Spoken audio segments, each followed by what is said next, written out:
我看过太多太多这样的例子了。一个好心的姑姑，一个善良的叔叔，对侄子外甥掏心掏肺，结果养出了一个白眼狼，最后搞得自己伤心，家庭破裂，兄弟姐妹反目成仇。你以为这是偶然吗？不是的，这是必然的。我今天要跟你讲清楚，你对侄子外甥太好，会造成3种伤害，一种比一种严重。我稍后会全部告诉你，我还会跟你分享老祖宗给我们留下的3个原则，照着这3个原则做，既能有智慧的帮到亲人，又不会害了自己。待会儿我会详细讲给你听，你听完就全明白了。你先听我讲一个真实的故事，这是发生在台南的事情。有一位林阿姨50几岁了，在台南市区的公家机关上班，收入还不错。她有个哥哥住在乡下，靠种田过日子，哥哥嫂嫂都是老实人，日子过得很紧。但是他们有个儿子很聪明，读书成绩不错。林阿姨一看这个侄子就很喜欢，她想着要帮这个孩子一把，让他将来有出息。侄子国中毕业的时候，林阿姨就跟哥哥说，让孩子来台南读高中，住在他家里，所有的费用他来出。哥哥嫂嫂当然高兴啊，这等于是省了一大笔钱。于是侄子就搬到了林阿姨家里，这一住就是6年，从高中到大学。林阿姨把侄子当亲生儿子一样照顾，每天早上5点起床做早餐，晚上等他放学回来做宵夜，补习费1年10几万台币，眼睛都不眨一下就交了。侄子要买球鞋，一双就要4、5千台币的那种名牌，林阿姨买给他。他自己的女儿倒是从来没享受过这种待遇，女儿有时候会抱怨说，妈妈，你对哥哥比对我还好。林阿姨就说，他是你表哥，咱们要帮一帮大伯家，你要懂事一点。女儿虽然嘴上不说了，但是心里其实是有怨气的。侄子大学毕业那年找到了一份不错的工作，在新竹的科学园区上班，月薪5万多台币。林阿姨很高兴，觉得自己的付出总算有了回报，这孩子以后有出息的，她心里也有了安慰。但是从侄子开始上班之后，就很少回来看林阿姨了，打电话也是匆匆忙忙就挂了，说工作忙。过年的时候，林阿姨特意包了一个大红包，6000台币，想着侄子第1年工作不容易，给他压压岁。结果侄子打开红包一看，脸色就不太对了，勉强说了声谢谢就走了，连多坐一会儿都不愿意。后来林阿姨才从他哥哥那里听说，侄子在外面跟同事说，他姑姑这些年帮他是应该的，因为他姑姑有钱，而且他姑姑没有儿子，以后他的财产还不是要给他。林阿姨听到这话当场就哭了，她怎么也想不通，自己这么多年的付出在侄子眼里竟然是应该的，甚至还打上了他财产的主意。去年林阿姨生病住院，她打电话给侄子，想着这孩子好歹也应该来看看他，毕竟他照顾了他6年，花了那么多心血。结果侄子在电话里说，姑姑啊，我这边真的走不开，工作太忙了，你好好养病啊，我改天一定去看你。这个改天一直改到林阿姨出院，也没看到侄子的影子。林阿姨躺在病床上，想起这些年自己的付出，再想想侄子现在的态度，她才明白过来，自己做错了，大错特错。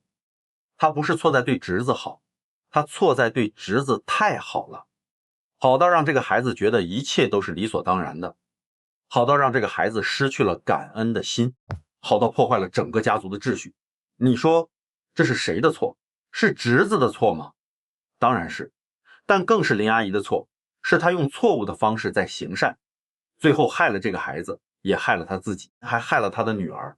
现在我要跟你讲最重要的部分了，就是你对侄子外甥太好，到底造成了哪3种伤害？这3种伤害你一定要听清楚，因为每一种都很严重，而且都是不可逆转的。等你发现的时候，往往已经晚了，已经来不及补救了。第1种伤害，你伤害了孩子的父母，你剥夺了他们成长的机会。你想想看，一个人怎么学会当父母的？是通过养孩子学会的。孩子小的时候半夜哭闹，你要起来哄；孩子生病了，你要着急，要想办法带他去看医生；孩子要读书了，你要想办法赚钱给他交学费；孩子青春期叛逆了，你要想办法和他沟通，和他斗智斗勇。这些过程，每一个过程都是在训练你，让你学会怎么当父母，让你变成一个有担当、有责任心的人。一个男人在没有孩子之前，他可能还是个大男孩，但是有了孩子之后，他就要开始学着当爸爸，学着承担责任。一个女人也是一样，有了孩子之后，她就要学着当妈妈，学着照顾人，这个过程是很重要的，这是一个人成长的必经之路。但是你如果把这些事情都做了，你的兄弟姐妹就不用做了，他们就失去了这个学习的机会，他们就永远都长不大。你以为你在帮他们，让他们轻松一点，其实你在害他们，你让他们失去了成长的机会，你让他们变成了一个长不大的人。而且你想想看，一个父母如果没有尽到养育孩子的责任，他和孩子之间会有感情吗？不会有的，或者说感情会很淡，因为孩子心里清楚，不是我爸妈养大我的，是姑姑养大我的，是叔叔养大我的，我要感激的是姑姑叔叔，不是爸妈。这样一来，孩子对父母就没有那么深的感情了，孩子将来也不会那么用心的去照顾他们，去孝顺他们。在高雄有这么一个例子，有个伯父，他做生意赚了一些钱，他看弟弟家里穷，日子过得紧，就主动说要帮忙供侄子读书。从小学到大学，所有的学费都是伯父出的，侄子平时要买什么东西也是找伯父要钱，伯父都给。侄子的爸爸本来也想给儿子出钱的，但是伯父说不用，不用，你好好工作就行了，孩子的事情我来照顾。时间一长，侄子的爸爸就真的不管了，反正有哥哥在照顾，他只要负责工作赚钱就好了，其他的事情都不用操心。他把所有的希望都寄托在哥哥身上，觉得有哥哥在，孩子一定能培养好。结果侄子长大了，和爸爸的关系非常疏远，两个人在一起都不知道要说什么，就像陌生人一样。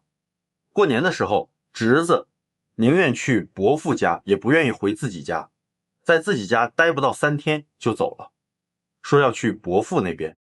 侄子的爸爸很伤心，他不明白为什么儿子和他这么不亲，明明是他的儿子，为什么会变成这样？其实原因很简单，因为从小到大都是伯父在养这个孩子，在照顾这个孩子，在关心这个孩子的学习，关心这个孩子的生活。孩子有什么事情都是找伯父，不是找爸爸。久而久之，孩子当然和父亲和爸爸不亲了，这个爸爸失去了儿子的心，失去了儿子的孝顺，这是他自己的问题，但更是他哥哥造成的。你看，这就是我说的第一种伤害。你对侄子外甥太好，你剥夺了他们父母的责任，你让他们失去了和孩子建立深厚感情的机会，你让他们在养育孩子的过程中失去了成长的机会，这是很大的伤害，而且是一辈子都补不回来的伤害。他们现在可能觉得轻松，觉得有人帮忙很好，但是将来他们一定会后悔，会后悔当初为什么不自己养孩子。第二种伤害，你伤害了孩子本身，你亲手毁掉了这个孩子的品格，这个伤害是最严重的，因为你用你的善良，用你的好心，养出了一个不懂感恩、不懂珍惜的人。一个孩子从小就习惯了接受别人的帮助，习惯了不劳而获，他就学不会感恩，学不会珍惜，学不会奋斗。他会觉得别人对他好是应该的，因为他值得，因为他优秀，因为他是这个家族的希望。这种想法一旦在孩子心里扎根了，这个孩子这辈子都很难有大出息，因为他不懂得感恩，不懂得珍惜，他就不会去努力，不会去奋斗，他会一直想着依靠别人。为什么这么说？因为一个不懂得感恩的人，走到哪里都不会受欢迎。你想想看，你愿意和一个不懂感恩的人交朋友吗？你愿意帮助一个不懂感恩的人吗？不愿意的，对不对？所以这个孩子将来到了社会上也会处处碰壁，因为他不懂得珍惜别人对他的好，他总觉得别人欠他的，别人应该帮他。而且你想想看，一个孩子如果知道自己的学费是爸爸妈妈辛辛苦苦赚来的，爸爸妈妈为了供他读书，省吃俭用，起早贪黑的工作，这个孩子会怎么样？他会感动，他会觉得对不起父母，他就会更加努力读书，因为他知道他不能辜负父母的期望，他要争气，他要让父母过上好日子。这样的孩子将来一定有出息，因为他懂得感恩，懂得珍惜，懂得奋斗。但是如果这个孩子的学费是姑姑出的，姑姑有钱给他交学费，就像喝水一样轻松，这个孩子会珍惜吗？不会的，他会觉得这是理所当然的，他不会有那种感恩的心，也不会有那种要努力的动力。他甚至会觉得姑姑这么有钱，多给我一点也是应该的。我是他侄子，他不帮我帮谁？更可怕的是什么？你给的越多，孩子就越觉得你应该给，而且他的胃口会越来越大。你今年给他10万台币，他很高兴，明年你还是给他10万台币，他就觉得也就那样。后年你如果只给他5万台币，他就会不高兴，他会觉得你对他不如以前好了，他会怪你，会埋怨你。我听过一个台北的故事，有个姨妈，她供外甥读完了大学，前前后后花了差不多100万台币。外甥大学毕业了，找到了工作，姨妈很高兴，觉得总算是把这个孩子培养出来了，她的心血没有白费。结果外甥工作了半年之后，有一天给姨妈打电话，说他想买房子，问姨妈能不能借他50万台币当头期款。姨妈一听就愣住了，他这些年已经帮外甥花了那么多钱了，他自己也要生活啊，他还有自己的孩子要养，他哪有那么多钱借给外甥？他就跟外甥说，姨妈这边真的没有那么多钱，你看能不能先不买，等攒够了钱再买，或者你去跟银行贷款。外甥一听就不高兴了，他在电话里说，姨妈，你不是有钱吗？你以前不是一直帮我的吗？怎么现在就不愿意帮我了？我就借50万而已。你那么小气，我读大学的时候你都能出那么多钱，现在我要买房子你就不肯帮了，你是不是不关心我了？姨妈听了这话，心都凉了，眼泪都掉下来了。她这些年的付出在外甥眼里就是应该的，现在她不帮了，说实话是没有能力帮了，反倒成了小气的人，成了不关心外甥的人。你说这是什么道理？这还有天理吗？你看，这就是我说的第二种伤害。你对孩子太好，你养成了孩子错误的价值观，孩子觉得你的付出是理所当然的，他不知道感恩，也不懂得知足，他的胃口会越来越大，永远都填不满。这样的孩子将来到了社会上也很难有好的发展，因为他不懂得珍惜别人对他的好，他总觉得别人欠他的。这种人谁愿意和他做朋友，谁愿意帮他？而且最可怕的是，这个孩子将来对自己的父母也不会孝顺。为什么？因为他从小就没有体会过父母的艰辛，他不知道父母养大一个孩子有多不容易。他会觉得我能长这么大，能读大学，都是因为我自己聪明，还有姑姑叔叔帮忙，跟我爸妈有什么关系？他对父母不会有太深的感情，也不会有太强的责任感。第三种伤害，你伤害了你自己，而且是伤害了你的整个小家庭。很多人不明白这一点，他们觉得我帮助别人是我自己愿意的，怎么会伤害到自己呢？我告诉你，你对侄子外甥太好，你必然要从自己的家庭里面拿出资源来，拿出钱，拿出时间，拿出精力。这些资源本来是属于你的配偶和你的孩子的，但是你把它给了侄子外甥，你就是在损害自己家庭的利益。你的配偶怎么想？你的配偶会想，我们辛辛苦苦赚的钱，为什么要拿去给别人家的孩子花？我们自己的孩子怎么办？难道我们的孩子就不需要钱吗？你的孩子怎么想？你的孩子会想，爸爸妈妈对表哥表姐那么好，给他们买这买那的，什么好东西都给他们，却对我这么严格，什么都不给我买，是不是爸爸妈妈不爱我了？是不是我不如表哥表姐？这种想法一旦在你的配偶和孩子心里产生了，你的家庭就不会和睦了，你的家庭就会有裂痕，而且这个裂痕会越来越大。我见过太多太多这样的家庭了，夫妻两个因为帮助娘家或者夫家的侄子外甥，最后闹得要离婚，闹得家庭破裂。为什么会这样？因为一方觉得另一方太偏心了，把家里的钱都给了外人，不顾自己的小家，不顾自己的孩子。这种矛盾一旦产生了，是很难化解的。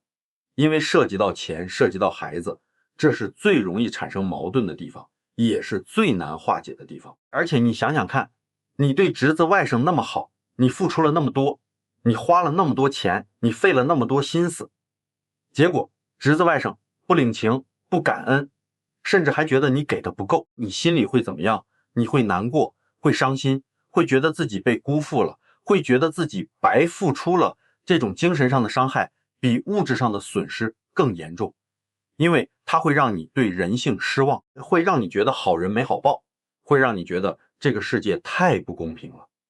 你如果一直活在这种情绪里面，你的身体会受影响，你的心情会受影响，你的家庭也会受影响，你整个人都会变得消沉，变得负面。我印石一个人，他就是因为对侄子太好，最后落得一个里外不是人的下场。他对侄子就像对自己的儿子一样，供他读书，给他买东西，照顾他的生活，关心他的学习。结果侄子长大了，对他不理不睬，连电话都不接，他心里很难过。回到家里又要面对丈夫的抱怨，丈夫说他这些年把钱都给了娘家，自己家里却过得紧紧巴巴的，连孩子想学个才艺都没钱。他的孩子也对他有意见，觉得妈妈对表哥比对自己好，心里很不平衡，他夹在中间，两边都不讨好。娘家那边觉得他帮的不够，还想要他继续帮自己，家里又对他有怨言，觉得他太偏心了。最后他自己得了抑郁症，整天闷闷不乐，吃不下饭，睡不着觉，整个人都瘦了一大圈。你说这是何苦呢？他的善良没有换来别人的感激，反而让自己陷入了痛苦，让自己的家庭陷入了危机。所以你现在明白了吗？你对侄子外甥太好，你伤害了3个方面，伤害了孩子的父母，让他们失去了成长的机会，失去了和孩子建立深厚感情的机会，伤害了孩子本身，让他养成了错误的价值观，让他变成了一个不懂感恩、不懂珍惜的人，也伤害了你自己和你的小家庭，让你付出了那么多，却得不到回报，让你的家庭产生了矛盾，让你自己身心俱疲。那你会说，难道我就不能帮我的侄子外甥了吗？难道我就要眼睁睁看着他们过得不好吗？不是这个意思，我不是说你不能帮，我是说你要懂得怎么帮，要懂得帮的原则，要懂得帮的界限。老祖宗早就把这个道理告诉我们了，帮人要遵循3个原则。第一个原则是救急不救穷，第二个原则是帮一时不帮一世，第3个原则是明帮不暗帮。你如果能按照这3个原则去做，你既能帮到人，又不会害了自己，这才是真正的智慧，这才是真正的善良。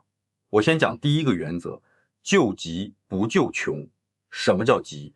就是突然发生的灾难，是意外的情况。比如说你的兄弟姐妹家里出了意外，孩子突然生病了，需要住院，家里遭了火灾，需要重建，或者是遇到了什么天灾人祸，这种情况就叫急。这个时候你去帮忙，这是应该的，这是亲情，这是道义，这是你应该做的事情。你帮他们度过这个难关，他们会感激你一辈子，因为你是在他们最需要的时候伸出了援手，你是雪中送炭，不是锦上添花。这种帮助是有意义的，是会被记住的，是会被感激的。但是什么叫穷？穷就是长期的贫困，就是他们一直过得不好，一直需要别人的帮助，一直靠别人接济。这种情况你就不能一直帮了，因为你帮不完。你帮1年，帮2年，帮3年，你能帮一辈子吗？你帮不了的。而且更重要的是，你一直帮，他们就会产生依赖，他们就不会想办法自己去改变现状，他们就会一直等着你帮，一直靠着你过日子。这样一来，你不是在帮他们，你是在害他们，你让他们失去了自力更生的能力，你让他们变成了一个永远长不大的人。在彰化有这么一个故事，我印象很深刻。有个哥哥，他在外地做生意，赚了一些钱，日子过得还不错。他的弟弟在老家种田，收入不高，日子过得比较紧。有一年，弟弟家里的田被大水淹了，损失很大，一整年的收成都泡汤了。弟弟打电话给哥哥，说家里出事了，需要钱周转哥哥。二话不说，马上寄了20万台币回去帮弟弟买种子、买肥料，重新种田。帮弟弟渡过了难关。弟弟很感激，逢人就说他哥哥对他多好，在他最困难的时候帮了他一把，这个恩情他一辈子都不会忘记。这就是救急，这是对的，这是应该做的。但是过了1年，弟弟又打电话给哥哥说今年收成不好，想跟哥哥借10万台币周转一下。哥哥想着上次帮了，这次也帮一下吧，就又寄了10万台币过去，想着反正都是兄弟帮一下，没什么。又过了1年，弟弟又来借钱了，这次是说想买一台农机，可以提高效率，需要30万台币。哥哥这次就开始犹豫了，他跟弟弟说，你老是这样，借钱不是办法，你要想办法提高收入啊，不能一直靠借钱过日子。弟弟在电话里就不高兴了，他说，哥哥，你现在有钱了就看不起我了，以前不是一直帮我的吗？现在怎么就不愿意帮呢？我就是想买个农机提高一下效率，这有什么不对？你不是说要我想办法提高收入吗？我现在就是在想办法啊。你看，这就是我说的，你如果一直帮，对方就会产生依赖，就会觉得你帮他是应该的。一旦你不帮了，或者你犹豫了，他反而觉得你不对了，觉得你变了，觉得你对他不如以前好了。所以说救急可以，救穷不行。你要分清楚什么是急，什么是穷，不要把救急变成了救穷。第二个原则，帮一时不帮一世。这个道理很简单，就是你帮人要有时间限制，要有明确的目标，要让对方知道这个帮助是暂时的，不是永久的。比如说你的侄子要读书，你可以帮他，但是你要说清楚，我帮你到高中毕业，或者我帮你到大学毕业之后，你就要靠自己了。你要自己去工作，去赚钱，去过自己的生活。你不能说我一直帮你，我会帮你一辈子。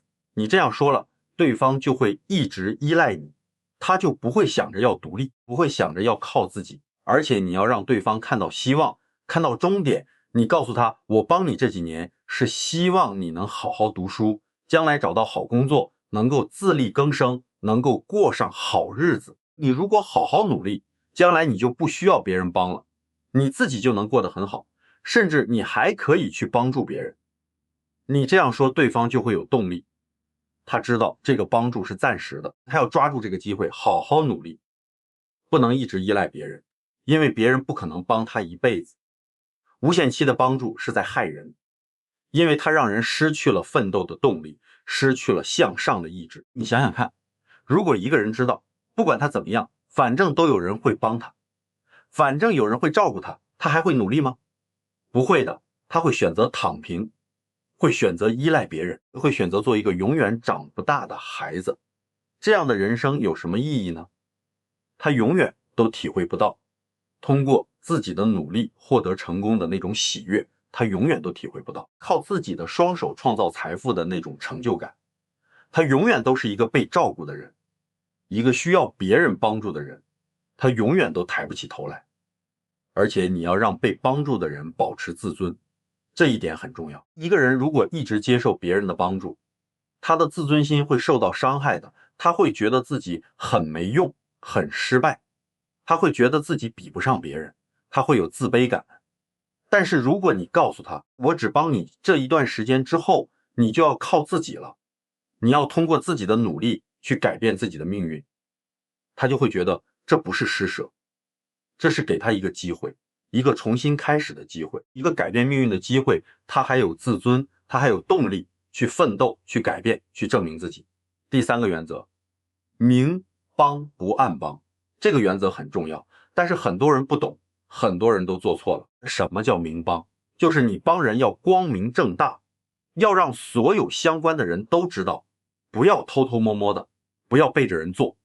你帮你侄子，你要让你的父母知道，要让侄子的父母知道，要让大家都知道你帮了多少，帮了什么，为什么要帮，为什么要这样。因为只有大家都知道了，才不会产生误会，才不会有人在背后说闲话，才不会有人觉得你在搞小动作。什么叫暗帮？就是你偷偷的帮，不让别人知道，你觉得这样做很低调，很无私，很了不起，但其实这样做会产生很多问题，而且都是大问题。首先，孩子的父母不知道你帮了多少，他们就不会感激你，因为他们不知道你的付出有多大，他们可能以为你就是随便给了一点钱，或者他们根本不知道你在帮，他们怎么会感激你呢？其次，孩子也不知道你帮了多少，他就不会珍惜你的帮助，他会觉得这些都是他应得的，他会觉得这是他自己努力的结果，或者是他父母给他的，跟你有什么关系？他不知道你的付出，他怎么会感激你呢？最后，你自己将来也说不清楚，万一哪天你和你的兄弟姐妹因为别的事情闹矛盾了，他们可能会说你从来没有帮过他们，你到时候有口也说不清。你说你帮了他们说，没有谁能证明呢，你有证据吗？你说不清楚。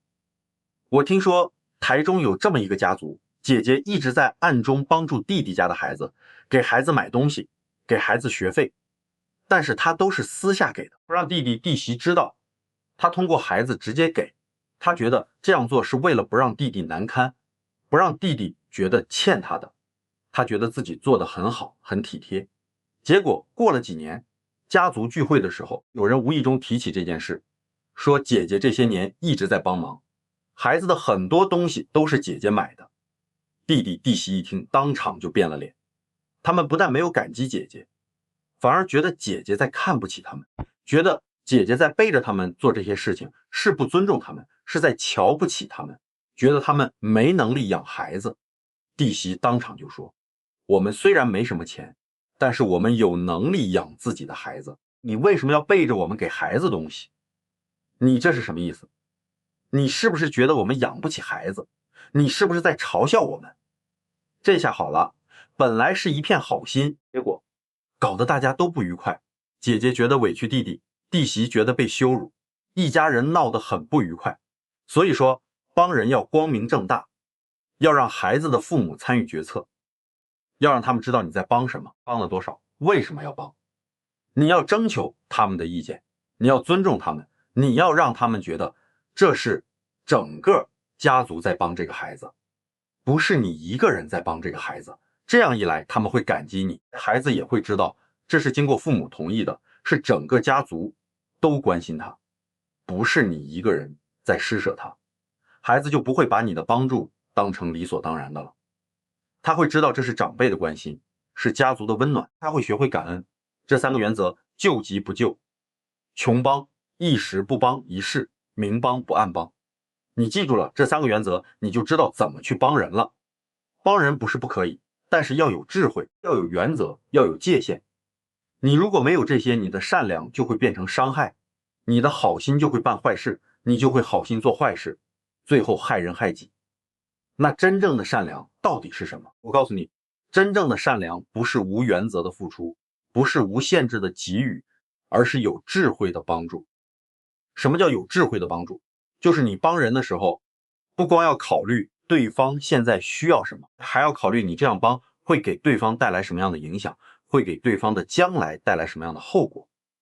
你要想清楚，你这样帮是让对方变得更好，还是让对方变得更依赖？是让对方学会独立，还是让对方失去独立的能力？这是完全不同的两个结果，一个是帮人，一个是害人，你要分清楚。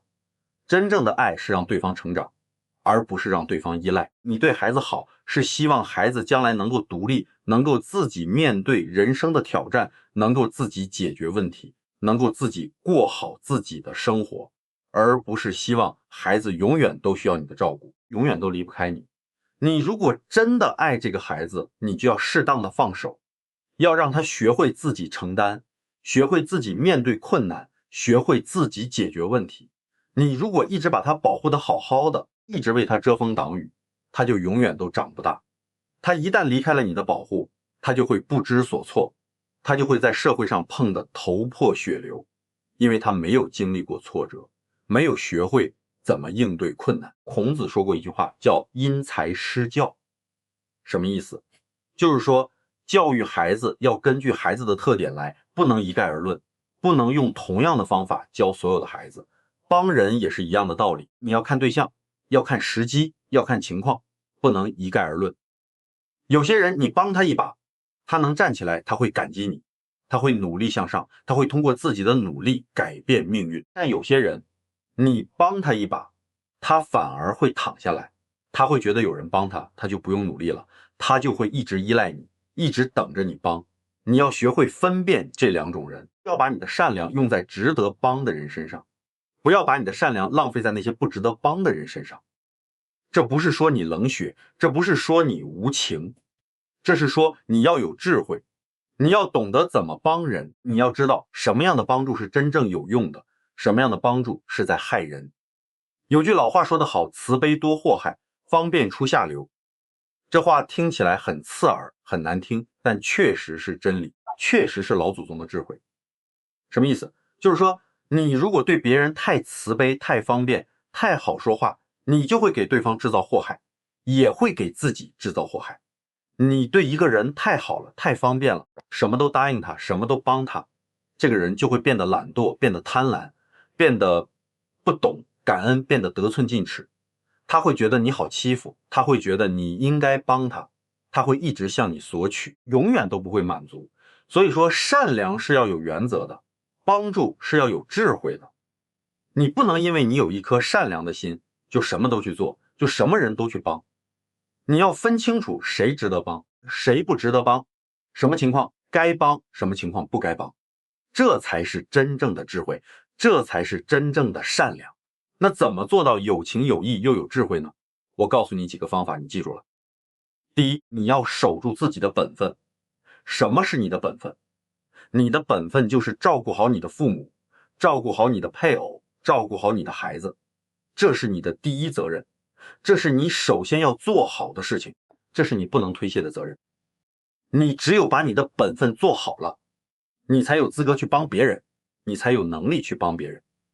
你如果连自己的本分都没做好，连自己的父母都没照顾好，连自己的孩子都没养好，你有什么资格去帮别人？你拿什么去帮别人？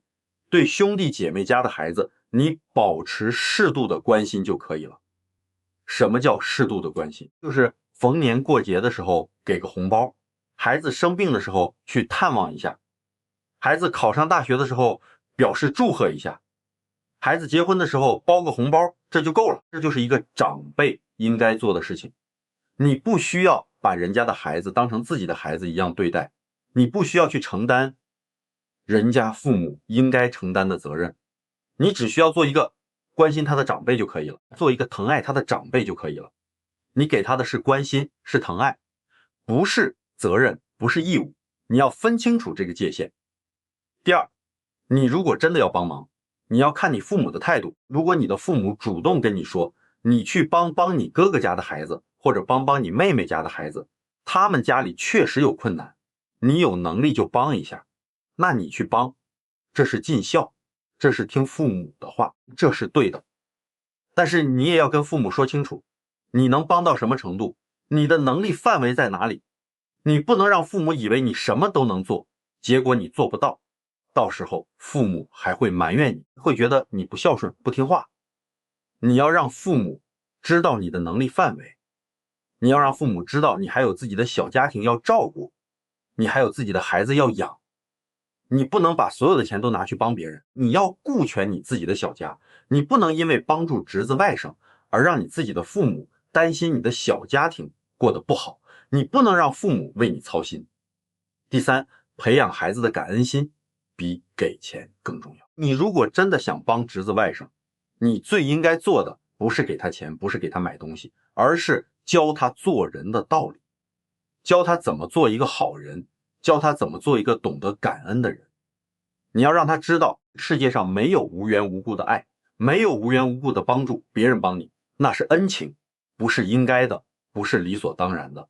你要让他学会感恩，学会珍惜，学会回报，这比给他多少钱都重要。你要教孩子，首先要感谢自己的父母，不管父母给他的是多是少，那都是父母的心意，那都是父母的辛苦，那都是父母的爱。父母能够把他养大，能够供他读书，这本身就是很大的恩情了，这本身就是很了不起的事情了。他如果连自己的父母都不感激，他怎么可能会感激别人呢？他如果连养育他的父母都不孝顺，他怎么可能会对别人好呢？所以说，你帮侄子外甥，不要让他把感恩的对象搞错了，他应该感恩的是他的父母，不是你，你只是一个关心他的长辈，仅此而已。你要让孩子明白，你对他的帮助是额外的，是你的一片心意，不是你的义务，不是你应该做的。你今天帮他是因为你想帮，是因为你看他可怜，是因为你心疼他，不是因为你必须帮，不是因为你欠他的。如果他把你的帮助当成理所当然的，如果他不懂得感恩，如果他还向你索取更多，你随时可以停止，因为你不欠他的，你没有义务一直帮他。这个道理一定要让孩子明白，不然的话，孩子会一直依赖你，会一直向你索取，到最后你受不了了，你停下来了，孩子反而会怨恨你，会觉得你对不起他。那如果你已经付出了很多，但是侄子外甥不感恩不领情，甚至还觉得你做的不够，你应该怎么办？我告诉你，首先你要反思自己是不是做过了头，是不是帮的太多了，是不是让对方产生了依赖。你回想一下，你是不是帮的太多了，是不是管得太宽了，是不是把不该你承担的责任都承担了。如果是这样的话，那问题不全在对方，你自己也有责任，是你做错了，是你的方法不对。你要学会及时止损。什么叫及时止损？就是你发现不对了，你就要马上停下来，不要再继续了，不要再一错再错了。你不要想着说我已经付出了这么多了，再坚持一下吧，再帮一次吧，说不定对方会感激我的，说不定情况会好转的。不会的，你越是这样想，你就越会陷进去，你就越会受伤，你就越会失望。你要明白，有些人是帮不起来的，有些人是不会感恩的，你再怎么帮他也不会变好，他反而会得寸进尺，会向你要得更多，会把你榨干为止。你停下来之后，也不要心怀怨恨，不要一直想着这件事情，不要一直觉得自己被辜负了。你要知道，这是你自己的选择，是你选择去帮他的，不是他逼着你帮的，不是他求着你帮的。你当初帮他的时候，你是出于一片好心，你是想行善积德，那你就要接受这个结果。不管这个结果是好是坏，你都要接受。你如果心怀怨恨，你就是在跟自己过不去，你就是在折磨自己，你就是在让自己不快乐。你要放下，要原谅，不是原谅对方，而是原谅你自己，原谅自己当初的天真，原谅自己当初的不懂事，原谅自己当初没有智慧。你要把这当成人生的一课，要学会智慧的去爱，要学会有原则的去帮人。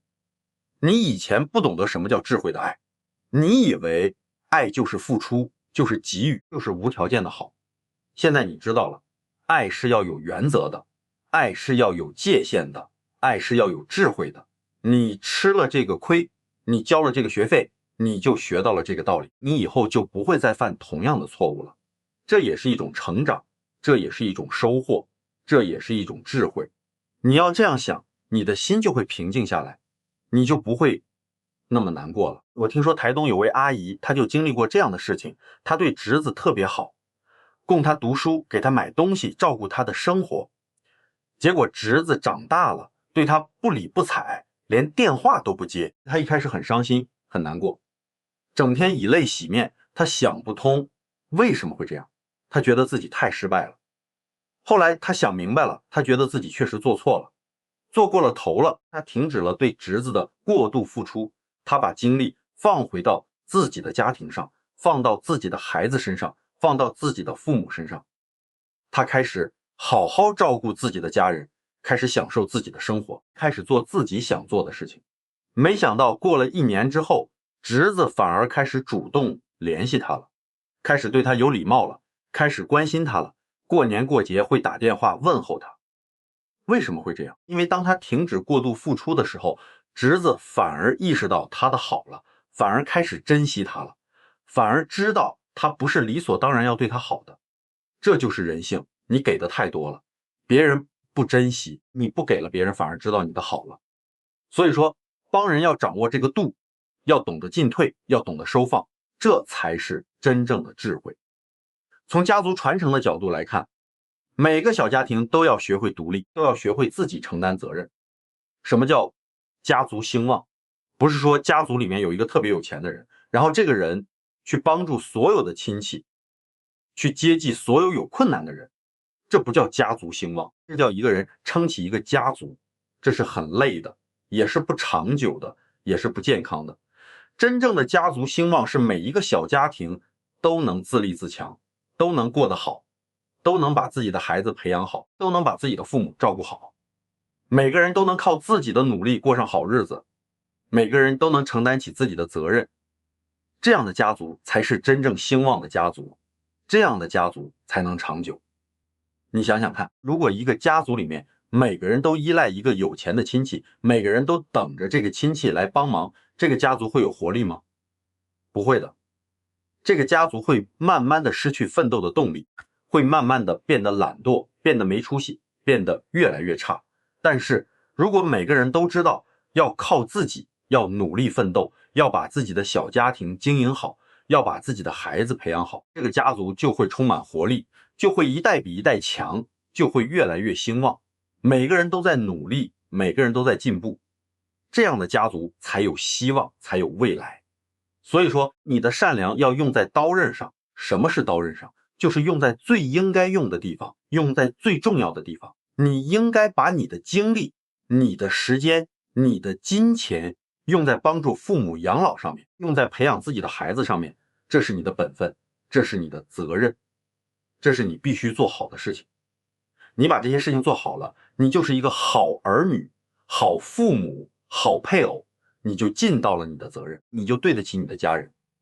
至于侄子外甥，他们由他们自己的父母负责，他们的父母会照顾他们，会培养他们，这不是你的责任，这不是你应该承担的。你只需要做一个关心他们的长辈就可以了，你不需要去越俎代庖，不需要去承担不属于你的责任。你如果把这个界限搞清楚了，你就不会吃亏，不会受伤，你的家庭也会更和睦，你的人生也会更轻松，你也会更快乐。说到底，这一切都回到了易经的智慧，万事万物都要讲究平衡，都要讲究一个度。什么叫平衡？就是阴阳调和，就是恰到好处，就是不多不少，刚刚好。你对人好，好到一个度就可以了，过了这个度，好就变成了坏，善就变成了恶，帮就变成了害。你帮人帮到一个度就可以了，过了这个度，你就是在害人，也是在害自己。这个度在哪里？就在你的本分和别人的本分之间，就在你的责任和别人的责任之间。你要守住这个界限，不要越界。善良是美德，这一点没错，但是智慧的善良才是真美德。什么叫智慧的善良？就是你知道什么时候该帮，什么时候不该帮，你知道该帮到什么程度，你知道该用什么方式去帮，你知道怎么帮才是真正对对方好。你如果有了这个智慧，你的善良就不会变成伤害，你的好心就不会办坏事，你就能真正帮到人，也能保护自己。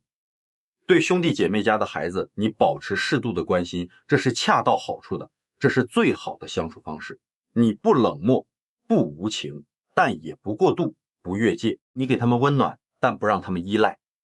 你关心他们，但不代替他们的父母，这就是最好的方式。你给他们一个红包，他们会高兴，会记得你的好。你给他们太多，他们反而不会珍惜，反而觉得理所当然。你关心他们，他们会感激，会尊重你。你管得太多，他们反而会烦，会觉得你多管闲事。这就是人性，这就是相处的艺术，这就是老祖宗留给我们的智慧。你要懂得，要学会，要运用。你要把更多的精力放在自己的父母和孩子身上，这是尽本分，这是你的第一责任。父母把你养大，付出了多少辛苦，吃了多少苦，受了多少累。你现在有能力了，你就要好好孝敬他们，让他们老年生活过得舒服一点，过得幸福一点，过得有尊严一点。你的孩子是你的未来，是你的希望，是你的延续。你要好好培养他们，给他们最好的教育，不是给他们最多的钱，而是教他们做人的道理，教他们怎么做一个好人，一个有用的人，一个对社会有贡献的人，让他们成为有德行的人，有能力的人，有担当的人，让他们将来能够在社会上立足，能够过上好日子，能够照顾好他们自己的家庭，能够孝顺你们，这才是你应该做的事情，这才是你的责任所在，这才是最重要的。你要记住，你不欠任何人的，包括你的兄弟姐妹，包括他们的孩子，你对他们好是你的情分，不是你的本分，是你有情有义，不是你必须这样做。你要分清楚这个道理。你如果把这个道理想明白了，你就不会有那么多的纠结，不会有那么多的痛苦，不会有那么多的为难，你会活得更轻松，活得更自在，活得更快乐，活得更有尊严。真正的善良是什么？真正的善良是让每个人都承担起自己该承担的责任，让每个人都做好自己该做的事情。你的兄弟姐妹应该承担起养育孩子的责任，他们不能把这个责任推给你，这是他们的责任，不是你的责任。孩子的父母应该让孩子知道是他们在养育他，在供他读书，在照顾他的生活，不是姑姑，不是叔叔，不是别人。孩子应该学会感恩自己的父母，应该学会靠自己的努力去争取自己想要的东西，而不是依赖别人的施舍，依赖别人的帮助。只有每个人都承担起自己该承担的责任，只有每个人都做好自己该做的事情，这个家族才能健康发展，才能代代传承，才能生生不息，才能越来越兴旺。你如果破坏了这个规则，你让不该承担责任的人去承担了责任，你让应该承担责任的人不用承担责任了，你就打乱了这个秩序，你就会给整个家族带来混乱，带来灾难。所以说你再善良也要守住界限，也要有原则，也要有智慧。什么是界限？界限就是你的本分和别人的本分之间的那条线，界限就是你的责任和别人的责任之间的那道墙。你不要轻易的越过这条线，不要轻易的推倒这道墙，因为这条线这道墙是保护你的，也是保护别人的，也是保护整个家族的。无边界的善良会变成伤害，这是我今天最想告诉你的话，这是最重要的道理。你对侄子外甥太好，你以为你是在帮他，其实你是在害他。你害了他的父母，让他们失去了成长的机会，失去了和孩子建立深厚感情的机会。你害了他自己，让他失去了感恩的心，让他养成了错误的价值观，让他变成了一个不懂珍惜，不懂感恩，只会索取的人。你也害了你自己，让你付出了那么多却得不到回报，让你的家庭因此产生了矛盾，让你身心俱疲，让你对人性失望。但是有智慧的善良才能真正帮到人，也保护了自己。什么是有智慧的善良？就是你懂得救急不救穷，懂得帮一时不帮一世，懂得明帮不暗帮，懂得守住自己的本分，懂得让每个人都承担起自己该承担的责任。你如果能做到这些，你就是一个有智慧的人，你的善良就不会变成伤害，你的人生就会少很多烦恼，多很多幸福，多很多快乐，你会活得更有尊严，更有价值，更有意义。这就是我今天要跟你讲的道理。